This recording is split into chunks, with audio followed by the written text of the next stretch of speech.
tomto videonávode si ukážeme, ako vytvoriť anketu. Prejdeme na komponenty a vyberieme ankety. Klikneme na tlačítko Nový a prejdeme k vytvoreniu ankety. Ako názov ankety vpíšeme napríklad anketa číslo 4. Do kolónky anketná otázka vpíšeme otázku, na ktorú sa chceme v ankete spýtať. Napríklad páči sa vám naša stránka. Kolónku lek necháme na prednastavenej hodnote. Publikovať nastavíme na hodnotu áno. Nasledujúce dve kolónky publikovať od a publikovať do necháme na prednastavených hodnotách. Presunieme sa ku kolónke odpovedi a kliknutím na tlačítko Pridať odpoveď pridáme kolónku, do ktorej vpíšeme prvú odpoveď na našu anketnú otázku. Napríklad áno. Klikneme druhýkrát na tlačítko Pridať odpoveď a vložíme druhú anketnú odpoveď, napríklad nie.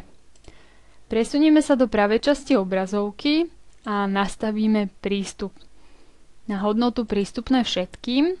Ďalej nastavíme jazyk na nezávislý a v kolónke stránky vyberieme naše stránky, v našom prípade sú to videonávody. Klikneme na aktivácia zmenu a v anketu necháme, aby bola aktívna len na hlavnej stránke, takže v menu klikneme na Vybrať zo zoznamu a vyberieme si hlavnú stránku našej webovej stránky a tá sa nazýva Vítejte. Klikneme na Uložiť. Ďalším krokom je vytvorenie modulu, v ktorom sa bude anketa zobrazovať na našich stránkach. Prejdeme na Nastavenie, Správca modulov a klikneme na Prehľad modulov. Klikneme na ikonu Nový a v zozname modulov vyberieme modul ankety. Ako názov modulu vyplníme ankety.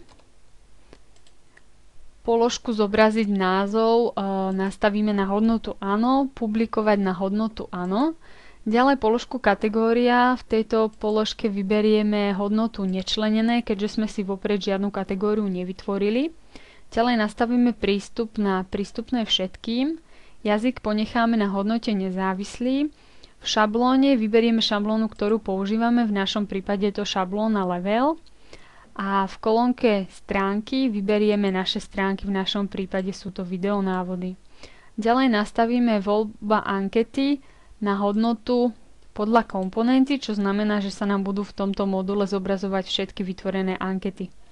Presunieme sa do pravej časti obrazovky, kde nastavíme aktiváciu modulu zmenu, ktorý nastavíme na hodnotu všetko. To znamená, že sa nám bude zobrazovať na každej stránke v menu tento modul. Prejdeme do nastavenia modulu v šablóne, v našom prípade je to šablóna Level. A tu môžeme nastaviť pozíciu modulu na stránke. V našom prípade si nastavíme Left, to znamená, že modul sa bude nachádzať v ľavej časti našej stránky. Ďalej tu môžeme nastaviť vzhled modulu, doplnky modulu alebo ikonu k modulu. Nastavenia uložíme a cez náhľad si môžeme pozrieť našu anketu. Anketa sa nachádza v ľavej časti.